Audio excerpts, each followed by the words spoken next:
பொன்மனச்செம்மல் புரட்சி தலைவர் எம்ஜிஆர் அவர்கள் கிறிஸ்தவ மக்களை மிகவும் நேசித்தவர். தனது திரைப்படங்களில் இயேசுபிரானின் கருத்துக்களை பாடல்கள் வாயிலாக மக்களை நேர்வழிப்படுத்தியவர்.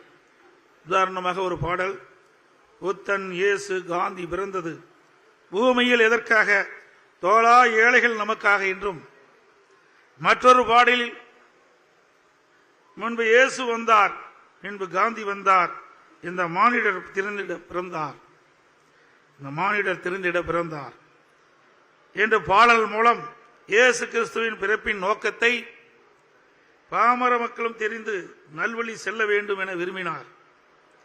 அதேபோல மாண்புமிகு புரட்சி தலைவி அம்மா அவர்கள் தான் பெற்ற கல்வியும் நாணமும் கிறிஸ்துவ கல்வி நிறுவனங்கள் மூலமாக பெற்றதாக பெருமிதத்தோடு பல மேடைகளிலே கூறியுள்ளார்.